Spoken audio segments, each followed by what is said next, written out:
hielos y quiero la participación de voluntarias, pero prefiero que participen todos. No hay voluntarios.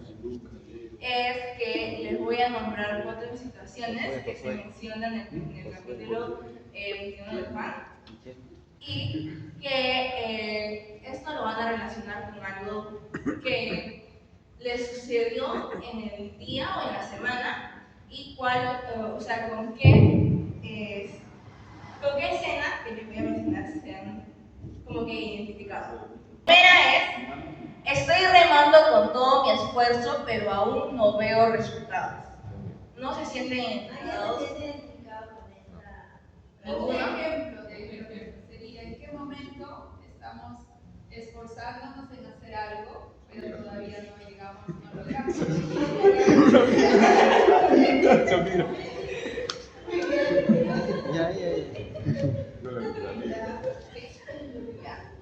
Samira, ¿en qué estás ahora, Samira? En Nosotros sí sabemos. De nada, dice.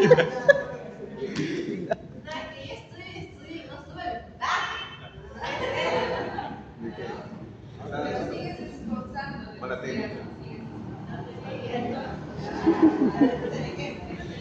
Bueno, eso fue el ejemplo. Ahora sí voy a pasar con la segunda. Estoy empezando a reconocer que Jesús está más cerca de lo que pensaba. ¿Quién se siente identificado? Te vuelvo a repetir. ¿Sí? Moisés. Díaz. Responde la pregunta. A ver, dice: estoy empezando a reconocer que Jesús está más cerca de lo que pensaba. Sí. ¿Sí? ¿Pero por qué? ¿Por qué? O no, o tal vez sí, pero quiero saber por qué. ¿De qué manera? Porque leí en uno de los salmos que dice: bendice alma mía Jehová, y en todo tiempo, así sea malo o bueno. Ya, la tercera es: siento que Jesús me está invitando a sentarme con Él y tener un momento personal. Bueno, yo en mi caso, por ejemplo, esa es una de las cosas que tal vez trato de lograr, ¿no? Porque Él en San Juan 15, como dice, el que permanece en mí, ¿no? Porque muchas veces podemos decir: yo sigo a Cristo, o yo soy cristiano, yo oro, yo leo, pero nuestra permanencia, una relación así continua con Él, muchas veces a mí me cuesta, muchas veces me desenfoco, muchas veces me distraigo, muchas veces los afanes que hay me bloquean y estoy en otra, me doy cuenta y ya estoy en otra, no permanezco. Entonces, sentarse, yo pienso que es una comunión muy íntima con Él, ¿no? Y es una de las cosas, por ejemplo, que yo pienso que a mí me falta, por ejemplo. Muy bien, hermano.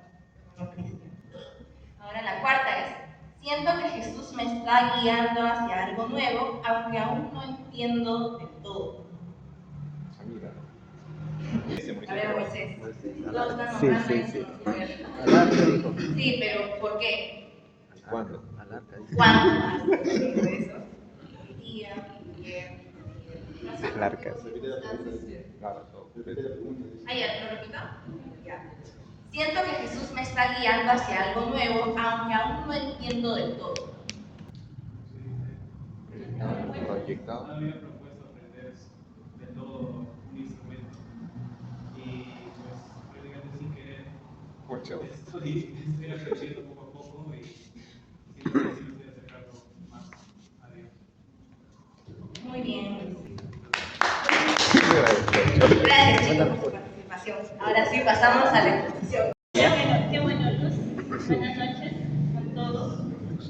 Qué bueno, Luz, por esa conferencia muy interesante. Y ahí podemos ver cómo estamos cada uno de nosotros. Y también qué bonito que reconozcamos como Moisés, ¿no? Que Dios tiene un propósito con nosotros. Y a veces, como Moisés dice, no se lo ha propuesto, no lo ha esperado, pero así es el Señor.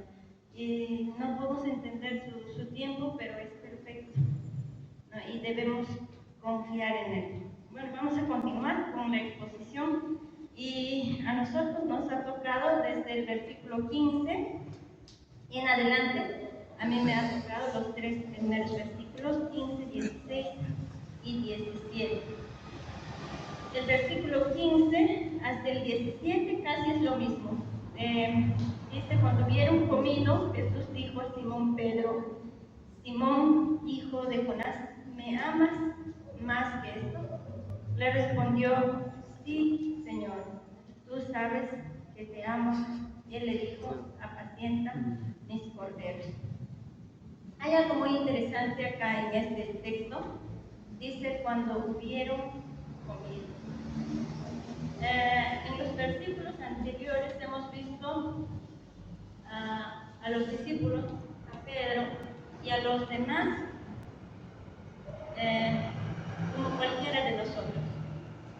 Cuando nos encontramos en una situación adversa así, que hemos fallado a Dios como Pedro lo hizo, después de una larga caminata con Jesús, después de haber visto los milagros que Jesús ha hecho, después de él mismo reconocer y decir: tú eres el Hijo de Dios, después de ver la transfiguración en el monte, después de todas las cosas, Pedro le falló. Después de todo, nosotros también somos así. Dios ha hecho grandes cosas en nuestra vida. Hemos vivido de verdad milagros, por decirlo, en nuestra vida. Y podemos entender desde esa perspectiva a Pedro. Él, a pesar de todo, había fallado y él estaba en una situación difícil. ¿Y qué pensaría, no? Y estaba allí y de pronto se le ocurre y dice: voy a pescar de noche. Y los demás dicen: bueno, vamos contigo. Asumo que los discípulos sabían de la situación de Pedro y no le querían dejar solo. Eso vale. Y se fueron con él.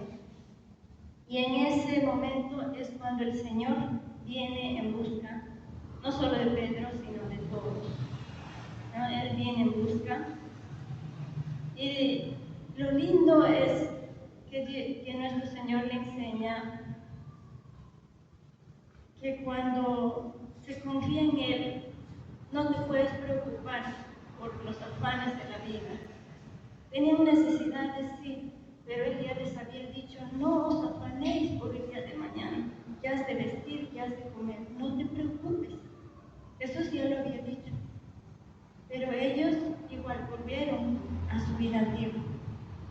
Jesús no viene con reproche a decirle: yo no te he dicho que vais a pescar, sino que vais a pescar hombres. Él no le dice así. Él viene con una pregunta.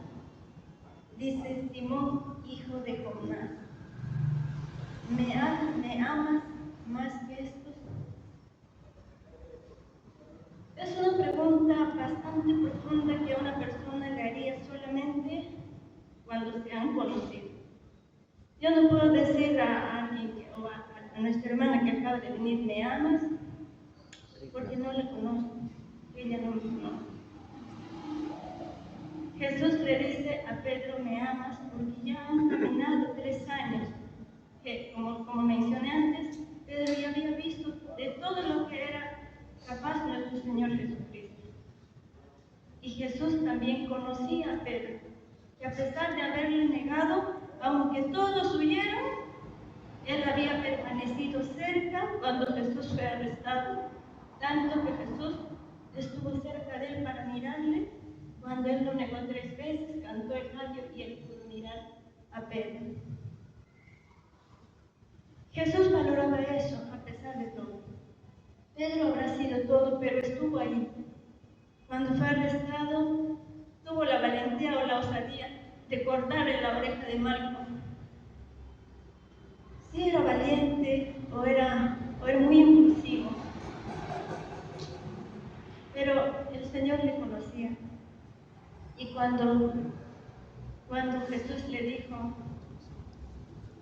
que el diablo había pedido que los iba a zarandear, y él decía en Lucas 22, 31, si no me equivoco, dice, el diablo ha pedido para zarandearlos, y él dice, no, Señor, yo estoy dispuesto hasta la muerte, no solamente a la cárcel, sino a la muerte contigo. Cuando él dijo eso, Pedro había dicho que aunque todos estos no te amen, yo te amo hasta ese punto. Él se había sobrepuesto en todo lo demás, y ese era a veces su orgullo, de él, sentirse capaz más que los otros. Creo que aquí se está buscando Lucas 22, 31. ¿Lo encontraste? Y entonces, a ver, léelo por favor. 22, 31. Dijo también el Señor, porque hay que Satanás los ha venido para zarandearos como a trigo. ¿Qué dice Pedro? Sí. Te digo que Cayo nos matará hoy. No se escucha. ¿Qué dice Pedro? Dijo también, Lucas 22, 31. El siguiente. 32. Pero yo he rogado por ti que tu fe no falte y tú, una vez vuelto, confirma a tus hermanos. Ya. Entonces, Jesús de todas maneras viene en busca de Pedro con esta pregunta. Y por eso le dice, le hace recordar esto, ¿no? Y le dice, ¿me amas más que todos estos? Porque él antes ya había dicho, yo iré hasta la muerte contigo. Aunque los otros se escandalicen, yo no lo haré. Entonces, Jesús le dice, ¿me amas más que estos? Y aquí hay algo muy interesante en su pregunta de Jesús, porque estaba estudiando un poco. Dice que en el griego la palabra ágape es un amor incondicional, es un amor sacrificial. Lo que Jesús le estaba diciendo a Pedro es que si él le amaba tanto que estaba dispuesto a dar su vida por él, en otras palabras, le estaba diciendo, Pedro, ¿eres capaz de negarte a ti mismo, tomar tu cruz y seguirme? Pero Pedro le responde en un término más amistoso, filio es la palabra, y le dice, Señor, sería, te quiero. Jesús le decía, tú me amas, pero Pedro le decía, sí, Señor, te quiero. Después de todo, ese era Pedro, su sinceridad. No había comprendido el amor sacrificial incondicional todavía, y no se pone al nivel de Jesús a decir, Señor, yo no amo amor tanto incondicional. como tú. Tú has dado tu vida Amor en filio cruz. es amor de amigos. Yo no soy capaz de llegar hasta ese nivel, pero te quiero. Y esa es la respuesta de Pedro. Y Jesús le dice, apacienta mis corderos. Bueno, apacentar es una palabra dice, no, dar de comer, alimentar. Y cordero es considerado ovejitas más o menos de menos de un año. Esos son los más débiles, serían los que están naciendo, ¿no? Nuestros nuevos hermanos. Entonces Jesús le dice, apacienta mis corderos. Y en el siguiente versículo, en el 16, es la misma pregunta, con la misma tonalidad de Jesús, de un amor incondicional. ¿Eres capaz de negarte a ti mismo, dejarlo todo, dejar tus redes, dejar toda tu vida y seguirme? ¿Me amas hasta ese nivel? Y Pedro le responde igual. Yo no soy capaz de amarte así, pero te quiero. Y Jesús le responde igualmente y le dice, esta vez pastorea mis ovejas. En este sentido ya es pastorear un término más general de no solamente proveer alimentos, sino también de vigilar a aquellos ya ovejas maduros, mayores de un año, sería en este caso ovejas, entonces vigilar. Entonces, y un cuidado general del rebaño. En el tercer versículo, en el versículo 17, vamos a ver a Jesús ya no con la misma tonalidad, sino prácticamente Jesús se bajó al nivel de Pedro, al nivel de nosotros. Y le dice: Pedro, ¿me quieres? En este sentido. Y Pedro se entristeció, dice. Y le respondió: Señor, tú lo sabes todo, tú sabes que te amo. Jesús le dijo: apacienta mis ovejas. En este sentido ya le dice que dé de comer a todas las ovejas en general. Es un texto muy interesante donde hemos visto a un Pedro impetuoso y después de su falla, después de haber fallado Jesús, él tiene una frustración, como muchos de nosotros nos sentiríamos después de haberle fallado, y a veces pensamos que Dios puede juzgar como nosotros juzgamos. Si alguien ha fallado, tal vez yo diría: él ya no des ninguna responsabilidad, ya no confío en él. Pero Jesús sigue confiando en Pedro. Él le busca para darle una tarea, y no cualquier tarea, una tarea muy importante como apacentar su grey. Y entonces es así como Jesús va en busca de Pedro para restaurar su condición, porque Pedro estaba herido espiritualmente, su fe había decaído, y a veces nosotros mismos nos sentimos así cuando fallamos. Yo les quiero contar un pequeño testimonio. Cuando yo tenía un dolor muy fuerte en el corazón, hace muchos años, hace 10 años aproximadamente, y en ese momento yo quería un poco de consuelo. Estaba escuchando la radio, y en la radio había una prédica que siempre escuchaba. Se prendió la radio y estaba una prédica, y estaba escuchando y decía, yo estaba orando antes y le decía: Señor, quítame este dolor. Era insoportable, pareciera que ya no soportaba más. Y en ese momento escucho la prédica y dice: ustedes no saben que Dios, el diablo también tiene poder, pero Dios es todopoderoso. Yo decía, después de eso el dolor se hacía más intenso, y luego yo decía: Señor, yo sé que puedes calmar mi dolor, yo sé que puedes. No es que yo no crea. Jesús sabía que Pedro creía en Jesús, pero Jesús le decía: tienes una relación conmigo, tú me amas, tú ya me has conocido, ¿qué somos ahora? Pedro le dice: somos amigos. Pero en ese momento de mi dolor, yo digo: yo sé que tú puedes calmar mi dolor, incluso puedes terminar, incluso puedes llevarme ya, no soporto este dolor, pero no me pasaba el dolor. Y recuerdo que dice: el diablo también tiene poder. Y yo digo: ya que tú no quieres, no me importa, ya sea el diablo o tú, Dios, no importa quién sea el que tenga poder, el que se compadezca de mí, quítame este dolor. Solamente quería que el dolor calmara. Pero no sé cómo salió esa frase de mi boca para decir: no importa cualquiera de los dos. Y el que más se compadezca de mí, como si el diablo tuviera compasión de mí. Pero después, no recuerdo más, solía desmayarme, y supongo que me desmayé. Cuando desperté, yo me sentí tan lejos de Dios. No era capaz de cantarle, no era capaz de leer la Biblia, no era capaz, como si no pudiera verle la cara. Me sentía muy mal.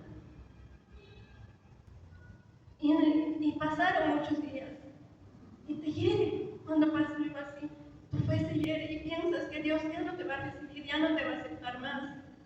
Yo pienso que así sentía Pedro. Pero recordé una vez, cuando estaba en esa situación alejada de Dios, me sentía yo. Y entonces recordé las palabras de Pedro. ¿No tienes papel? ¿No? Señor, le digo, yo no conozco otro camino, no conozco otra vida. ¿A dónde voy a ir? Solamente tú tienes palabras de vida eterna. Y esas eran palabras de Pedro: ¿a dónde voy a ir? Yo supongo por eso es que se lanzó de la barca para venir al alcance de Jesús. Él amaba a Jesús. Y Jesús conocía la profundidad de su corazón y su sinceridad como para confiarle esta tarea de apacentar sus ovejas. Bueno, chicos, gracias. 21:18 dice, de cierto te digo, cuando eres más joven te ceñías e ibas a donde querías, mas cuando ya seas viejo, extenderás tus manos y te ceñirá otro, y te llevará a donde no quieres. Aquí, como grupo, creo que todos hemos trabajado con el grupo. Aquí nos habla sobre la profecía sobre el futuro. Pedro, Jesús le dice que cuando era joven, Pedro tenía libertad para ir a donde quería, pero cuando envejeciere, otro le llevaría a un lugar donde no quiere ir. Esto es una referencia revelada a la forma en que moriría, implicando su sufrimiento y su espíritu. Miren, acá, ya antes Jesús, ¿qué le había dicho a Pedro? Antes, ¿qué iba a hacer Pedro? ¿Qué iba a hacer Pedro? O sea, Jesús le dijo antes a Pedro algo que iba a hacer.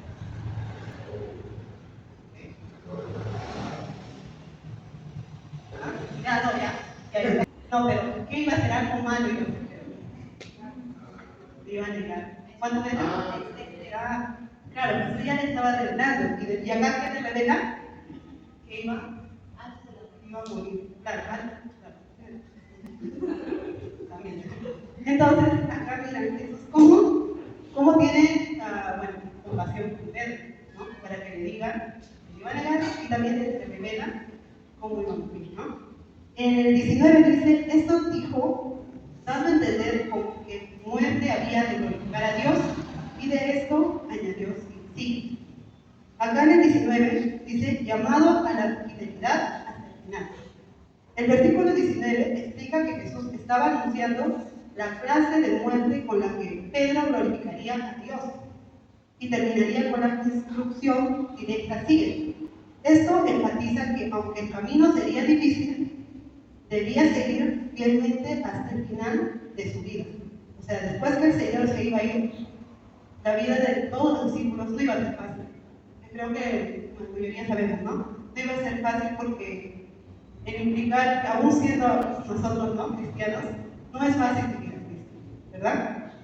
Entonces acá el propósito que vemos dice anunciar el destino de Pedro y reafirmar su llamado a seguir a Cristo con fidelidad, incluso hasta la muerte, como una forma de glorificar a Dios. Viéndolo para nosotros en la vida del cristiano, nos dice que la vida del cristiano es un sígueme constante. Jesús no le explicó cada detalle del futuro a Pedro, solo le pidió seguirlo, confiando en él. De igual manera, nuestra tarea no es controlar el futuro, sino obedecer paso a paso a Dios. ¿Sí me entendieron, verdad? ¿Va a ser fácil la vida de un cristiano? ¿Es fácil? No. ¿A quién tenemos que seguir? En las buenas y en las malas. Muy bien, Camila.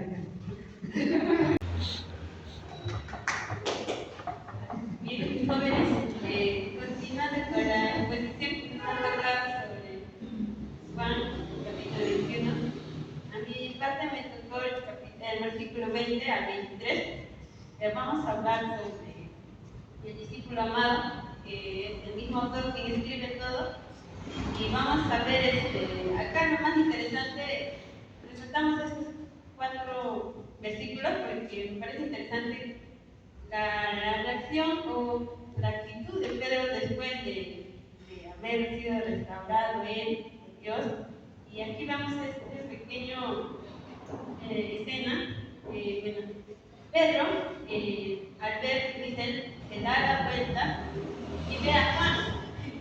Juan, ¿no?, es uno de los discípulos de Jesús, el discípulo al que Jesús amaba, ¿no? Muy interesante es que él era el más, probablemente sea el más menor de todos los discípulos y que siempre estaba cerca de Jesús. Y ahí se veía, el versículo dice, ¿no?, porque Pedro vio que le seguía el discípulo a quien amaba a Jesús, el mismo que en la cena se había recostado al lado de él y le había dicho: Señor, ¿quién es el que te va a entregar? Como vemos, Juan siempre estaba al lado de Jesús, ¿no? Ahí estaba él siempre recostado, dice, al lado de él, ¿no? Y cuando Pedro le vio, le dijo a Jesús: Señor, ¿qué de este? Le pregunta, ¿no? Pedro comienza, aquí vemos su curiosidad de Pedro, y él quiere saber qué va a pasar con Juan.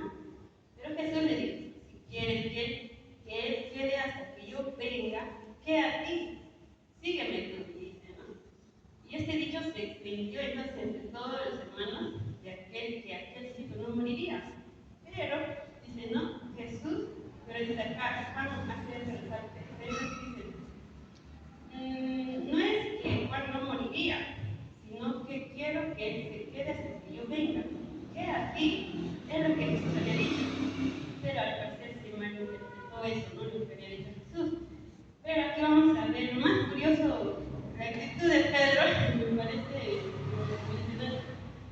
como bien sabemos, Pedro tenía una actitud de una reacción rápida, ¿no? Como que muy impulsiva. Aquí vemos, y lo más curioso de Pedro siempre es su forma de él, siempre de guiar, no de seguir. Él siempre está preguntando, él pregunta, él espera. Ya, y aquí vemos esa es su personalidad de Pedro. Por ejemplo, un ejemplo, ¿no? Por ejemplo, como hablábamos en el grupo de las chicas cuando hicimos el Zoom, esto Arely nos comentaba que su mamá dice, haciendo por ejemplo acá, cuando mi mamá nos mandaba a cuidar, mi casa nos mandaba a cuidar las ovejas, como éramos 3 menores, niños ahí, y los pequeños íbamos a cuidar la oveja, abajo. Y pues a veces cuando me mandaba a mí, por ejemplo, ¿no? Y me decía, y yo le decía, ¿y él qué va a hacer, no? ¿Y él, por qué no va? Entonces, y mi mamá decía, haz lo que te he dicho, ¿no? Haz lo que te he dicho, ¿no? Y entonces, y así, ¿no? Como que siempre nos veíamos, nos observamos, ¿él qué va a hacer, no? O a veces mi hermanito más curioso decía, solo yo. Es muy curioso. Y así, ¿no? A veces nos miramos qué está haciendo él, qué no hace. Y a veces tenemos esa tendencia, ¿no? Como personas, de observarnos. Pero aquí, y aquí vemos la sección que le llamamos, como dice, Jesús le reprende a Pedro, ¿no? Le dice, ¿no? Si quiero, dice, ¿no? Ya, mira, aquí lo que dice, ¿no? ¿Qué así? Sígueme tú, ¿no? Dice, ¿no? Y pues, lo más curioso es que Pedro se da la vuelta y ve a Juan, y él, como vemos, al darse la vuelta, ya no está su mirada fija en Jesús, está viendo a Juan, ¿no? Y él quería saber qué va a pasar con Juan. Y pues no, porque ya bien vemos que ya Jesús le había dicho a Pedro que iba a morir, ¿no? Entonces él tal vez por curioso quería saber qué iba a pasar con Juan. Pero Jesús le dice, ¿no? Dice, le dijo, dice, ¿no? Y cuando le dijo, cuando Pedro, el Señor dijo, Jesús le dijo, si quiero que él se quede hasta que yo venga hacia ti, le dijo, ¿no? Sígueme, tú, dice, ¿no? Dan a entender que, pues, eso lo que está viendo Pedro no le competía a él.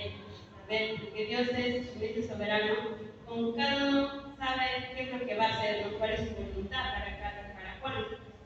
Eso no le competía a él, no le competía saber eso. Él tenía que solamente enfocarse en seguir a Jesús. Ese era su enfoque que tenía que tener, ¿no? Como así, con nosotros ahora, ¿no? Practicarlo, dice que la práctica, ¿no? Hay muchas, como decían los hermanos también, estábamos mencionando, dice la forma como que cada persona, cuando sigue a Jesús, pues vive diferentes circunstancias, o situaciones, pues no son las mismas para todos, ¿no? Entonces, así como vemos, Pedro es diferente personalidad, diferente carácter, y Juan también tiene diferente carácter. Lo más curioso también es el dato que Juan estaba detrás de Jesús siguiéndolo, sin que Jesús le diga, sígame, ¿no? Pero a Pedro vio como que Jesús estaba ahí más detrás, tratando más con él, porque él era muy impulsivo, ¿no? Entonces ahí estaba diciendo, Jesús, sígueme, enfócate en mí, fíjate en mí, ¿no? No pierdas tu misión, tu visión. Entonces, a veces nos pasa eso, ¿no? Porque quizás queremos saber lo que va a suceder con los demás hermanos, pero no debe ser así, ¿no? Sino que nos enfoque en sí, debe ser Jesús, ¿no? Que sigamos puestos los ojos en Jesús. Y no quitemos la mirada en Jesús, que eso. Y lo otro, que Juan le iba a morir, pero eso no era cierto, ¿no? Porque bien vemos según las historias que Juan sí muere, pasando después de que muere Pedro, hasta los 30 años más adelante, Juan muere también. O sea, nadie estamos libres de la muerte, todos vamos a morir algún día. Así que, Juan,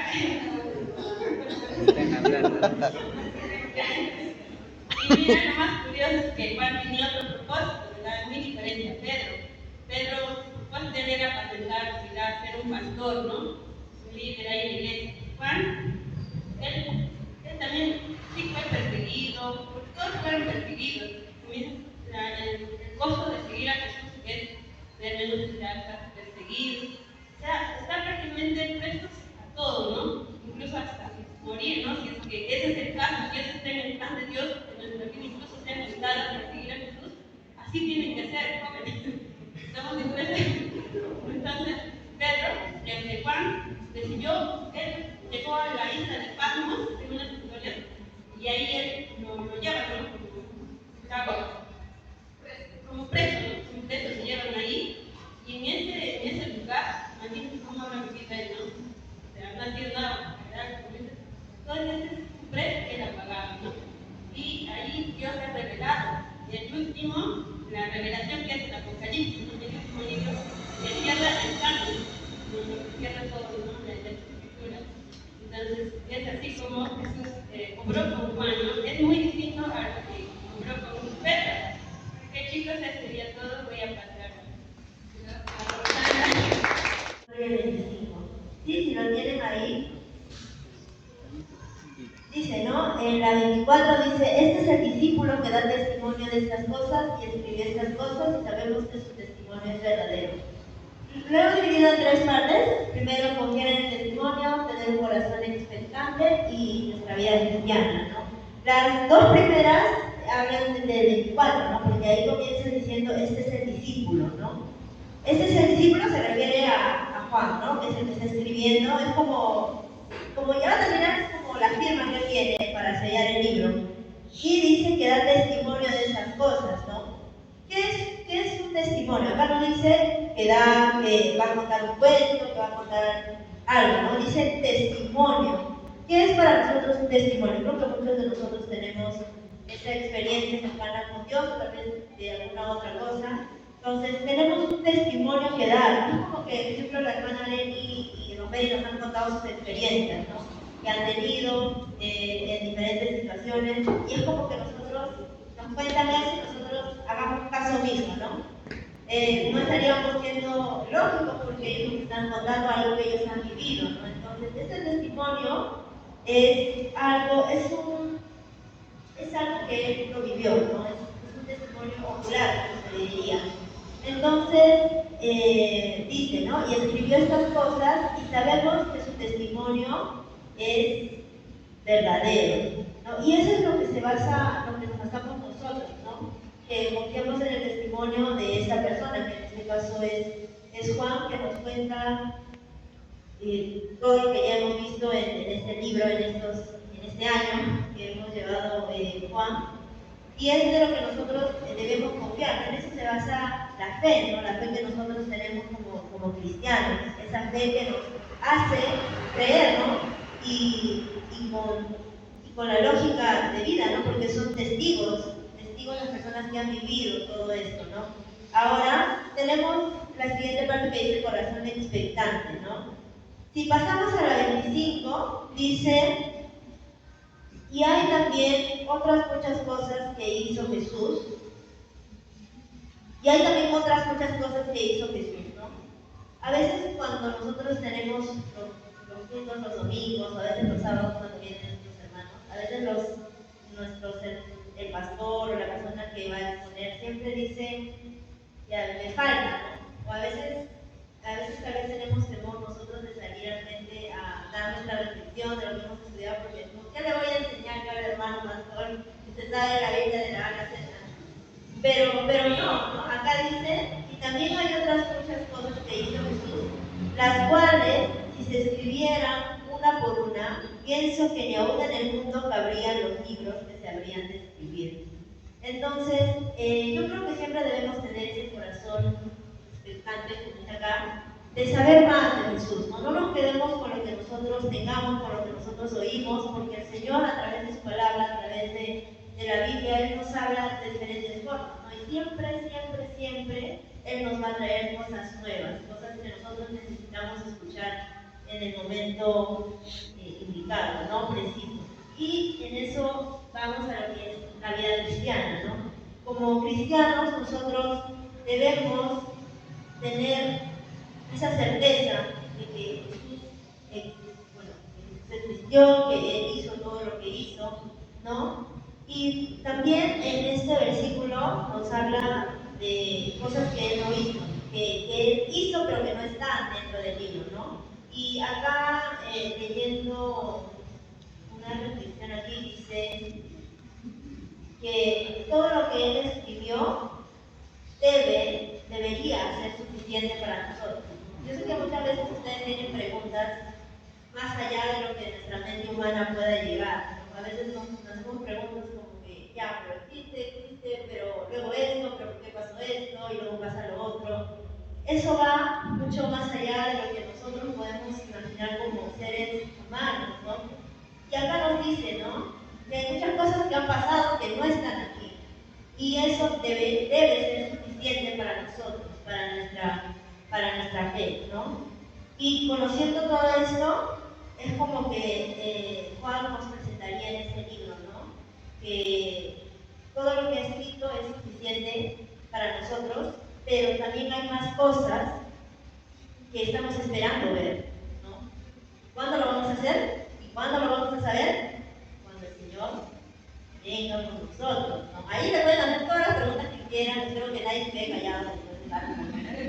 Pero estamos esperando ese momento, ¿cierto? Entonces, esto es suficiente para nosotros y también tener la fe de que en algún momento vamos a ver más cosas que nosotros no imaginamos, ¿no? Y si nos vamos al tema principal que habíamos puesto en el inicio, que es ¿me amas?, ¿no? Eso también hace el amor, ¿no?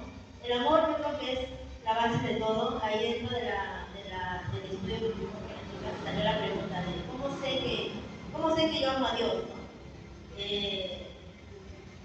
Me consultando con esta pregunta. Y yo creo que como seres humanos tal vez no estamos en la capacidad de amar como el Señor, ¿no? El amor del Señor es un amor que nosotros no entendemos, porque siendo seres perfectos, Él nos muestra ese amor. Pero así como Él nos muestra ese amor, nosotros debemos seguirlo, ¿no? Desde el inicio, te pregunta, ¿me amas? Es como que ustedes, yo le decía a mi tía, es como que, bueno, cuando eres más adolescente, ¿no? A veces papá o mamá te manda, vamos a tus padres, ¿no? Sí, ustedes aman a sus padres, pero ¿por qué cuando papá o mamá te manda a la tienda no vas? ¿Por qué te reniegas cuando te ordena algo que hacer? ¿Por qué cuando te dice, bueno, hay muchas cosas, ¿no? Por ejemplo, a mí, no tengo ninguna. Claro, cuando me dicen no hagas eso, ¿por qué no renegamos? Cuando dicen no vas a salir, estás castigado. ¿Por qué? Primero, ¿por qué te castigaría, no? Porque hiciste algo malo. Entonces, ¿por qué si los amamos, por qué tenemos que hacer eso? ¿Por qué tenemos que desobedecer? ¿Por qué tenemos que molestar? Entonces, Dios es nuestro Padre. ¿Por qué no hacemos las cosas que le agradan? Por eso le decía, nuestro amor, el amor que tenemos nosotros tal vez no es suficiente comparado con el amor que nos tiene el Señor, ¿no? Y leyendo todo esto, hay varias cosas, ¿no? El amor hacia Él, la obediencia, no preocuparnos, confiar ciegamente en Él, principalmente seguirlo, ¿no? Porque a partir de ahí comienza todo. Y bueno, así concluye el libro de Juan y la parte que me toca. Voy a dar el paso a nuestra hermana Claudia. Nuevamente, hay pecados que a veces son escandalosos, otros que, no es la gran cosa. Recuerden que el pecado es pecado. Entonces, cuando uno ha caído en pecado, ha fallado a Dios como lo hicieron en realidad todos, ¿no? Porque Pedro lo niega, pero los otros discípulos lo abandonan. O sea, al final todos sabían que habían fallado a Jesús. Jesús vuelve y, como dicen, a restaurarlo. No solamente les da la parte de la comida, les deja que la pesca sea grande para que puedan mantener su familia muy bien. Les está proveyendo y luego Jesús se enfoca en Pedro, porque Pedro iba a ser el líder, no iba a ser el pastor ni el primer papa. Entonces, pero le dice, ¿no? Le dice, Pedro, después de hacerlo reflexionar, me amas, y Pedro de darse cuenta que su amor no era suficiente, pero Jesús no le increpa, sino que le dice, apacienta a mis ovejas, o pastorea a los corderos. no solamente a los discípulos que en este momento estaban ahí, sino a los que vendrían después, porque después de esto, pues todos se iban a ir a Jerusalén por la persecución que iba a haber contra ellos. Y Pedro no solamente iba a guiar a esos discípulos, sino también después, cuando ven en Hechos, cómo apacientan otras personas. Le da la misión. Entonces, para tener una misión, Jesús primero nos restaura. Pues recuerden que siempre va a haber una oportunidad. No nos quedemos en el, oh, ya fallé. No quiere decir que no vaya a haber consecuencias. ¿De acuerdo? Ahora, luego de restaurar, que es lo que apuntó mucho Arely, le habla de cómo seguir a Jesús. Y sí, seguir a Jesús tiene un costo. Tania puntualiza que es difícil seguir a Jesús. ¿Por qué? Porque no controlamos el futuro. Seguir a Jesús tampoco se ciega, ¿sabes? Porque tenemos su palabra. ¿De acuerdo? No sabemos todo el camino, pero sí sabemos el primer paso. Podemos saber el segundo paso. Sabemos que es difícil, pero sabemos algo. No estamos viendo ciegas. El camino va a ser difícil. Seguir a Jesús, no sé en qué momento ustedes estén en sus vidas, pero se habrán dado cuenta que es difícil. Pero debemos de confiar en Jesús, en Dios, que sabe todo el camino. Nosotros, si observamos un cuadro en grande, nosotros solamente podemos ver un poquito del cuadro, pero Dios ve todo el cuadro. Y Él ya tiene la figura completa. Y por eso solamente nos sigue. Luego, continuando con lo que dijo punto 3, esto ya sería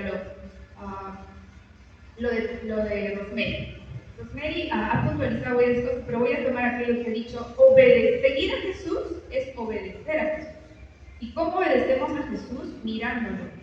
Y no mirando cómo Dios... no voy a decir que no veamos los ejemplos de nuestros hermanos y de nuestras hermanas, bueno o malo. Pero no sigamos a Jesús porque otro lo sigue. ¿De acuerdo? Y esto va mucho para la edad en la que ustedes están.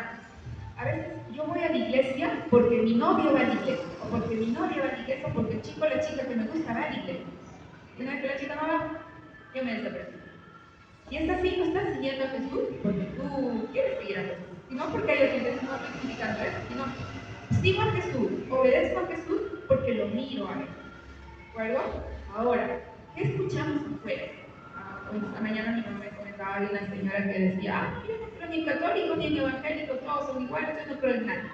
Y muchos echan la culpa de no creer en Jesús porque así son los evangelistas. Algo habrán hecho, es posible. Pero voy a echarle la culpa, voy a poner la excusa de no creer en Jesús por lo que hace esta persona. El día que me pare frente a Dios, eso no va a ser eso. Nadie puede decir, no, yo no creí en ti porque el otro se comportaba así. Jesús le va a decir, sígueme, tú debiste mirarme a mí, no a esa otra persona. Bien, usar ejemplos de otras personas, animarnos, sí. Oye, mira, este hermano, por ejemplo, el testimonio, lo que le pasó, me anima. Bien, tomen y sigan a Jesús. Y por último, arriba, dos puntos de Rosana, uno que muy bien, nuevo para mí, ¿ok? Los otros puntos también, creo que todos aprendemos. Si hay un pastor que sabe mucho y piensa que lo sabe todo, mal. Porque ese está lleno de orgullo. Y el orgullo es pecado. Entonces, todas las personas que van a la iglesia tienen que ir con ese corazón de aprender. No importa que tenga 40.000 años en la Biblia o en la iglesia. No, pues, ¿qué estoy diciendo? Que la palabra de Dios no es nueva cada día. Y sí es nueva cada día. Entonces dice, este testimonio, el testimonio no es algo que se diga por sí. El testimonio, primero, si están en un juicio, tiene que ser verdadero. El testimonio se da bajo juramento, por lo tanto no puede mentir. Entonces, esto es lo que está diciendo Juan. Yo he presenciado, he visto, he oído, he vivido, y no estoy mintiendo. No es palabra de Dios. Y él tenía que decirlo, porque después iba a venir mucha gente diciendo que le había robado el cuerpo que todavía sido robado, que él no resucitó, y hasta ahora hay gente quiere desacreditar, se matan por decir que Jesús no resucitó. Todos eran en contra de Jesús, nadie era en contra de Alá ni de Mahoma. Acá yo no veo que diga, oye, no, que Mahoma tuvo 2 mujeres, que la segunda tenía 15 años y él era un viejo de 40. ¿Quién lo dice? Nadie, pero cuando es Jesús, todos quieren que Jesús no haya resucitado, quieren que Jesús haya sido un gran hombre, pero él no era Dios. O sea, se desgarran para desacreditar a Jesús. Por eso es que Juan, con la instrucción y dirección del Espíritu Santo, está diciendo que lo que les estoy diciendo lo he vivido en primera persona y es verdad. Luego, muy bien, cuando estamos en el camino de Jesús, Jesús, siguiendo a Jesús en ese camino que ha trazado para cada uno de nosotros, tener esa expectativa de ver lo que va a hacer en nuestras vidas. Cada uno es único para Dios, cada uno de nosotros somos únicos para Dios. No nos comparemos, no digamos, porque ella es así o él es así, entonces yo también así. No, dejemos que Jesús haga cada uno con nuestra vida como Él ya planeó. A algunos les vendrá antes, parece, a otros les vendrá después. Pero si está en el plan de Dios, perfecto. No tenemos por qué quejarnos ni desanimarnos porque no viene al momento que queremos. Entonces, esa expectativa. Cuando Juan escribió esta última parte al cerrar, pues imagínense que en ese tiempo no había ni libros tantos como ahora, y tampoco pues había tanta computadora que en un USB pones un montón de información. Entonces, en ese momento, los libros que había, los libros, me parece que en ese momento había, los pergaminos que ya había, pues costaba escribir y no había datos. Entonces, en ese contexto, Juan dice, no alcanzará. Pero yo después me ponía a pensar, y Jesús es infinito, y que sí es infinito, hasta ahora lo que Él piensa no alcanzaría en todos los libros del mundo. Todavía se cumple. Antes, en los pergaminos no alcanzó todo lo que hizo Jesús, porque todos los 3 años que vivió, o los 33, fue incompleto, pero los 3 años que vivió con sus discípulos, no todo está en los evangelios. Solo llegó aquello, como dijo Roxana, suficiente para creer, suficiente para seguirlo. Y en el presente, ¿por qué no todos los libros contendrían lo que Jesús dijo? Porque Él es infinito. Nuestra mente no puede contener todo eso. Entonces, vivamos con esa expectativa, sigamos a Jesús, obedeciéndole en esa expectativa de lo que Él va a hacer. Y a la pregunta, ¿cómo amo a Jesús? ¿Cómo amo a Dios? Y eso está en Miqueas. En Miqueas, cuando el profeta le está diciendo, es un ejemplo, en realidad si ustedes ven cuando Jesús le dice a este escriba, ¿no? Señor, ¿cuál es el primer gran mandamiento? Y Jesús le dice, amarás a tu Dios con todo tu corazón, alma, cuerpo y mente. Y luego le dice, y el segundo grande mandamiento es amarás a tu prójimo como a ti mismo. Eso, entonces, pero nuevamente la pregunta es, pero explícame amar, ¿no? ¿Es abrazarlo a Dios, darle un beso a Dios? No se puede, ¿no? Pero en Miqueas 6:8 le dice, ¿no? Oh hombre, o ponga su nombre, ¿no? O Claudia, o Andrea, o cada uno de nosotros. Dios te ha declarado lo que es bueno. Y lo que pide, Dios os lo va de ti. Solamente hacer justicia. Entonces, ¿cómo amo a Dios? Haciendo justicia. ¿Cómo amo a Dios? Amando la misericordia. ¿Qué quiere decir? Sentir compasión por las demás personas. No sentirme obligado a tener compasión por las personas. Y eso muchas veces es obra del Espíritu Santo. No siempre podemos tener compasión por todos. Nos cuesta tener compasión por ciertas personas. Pero acá está cómo amar. Primero hago justicia.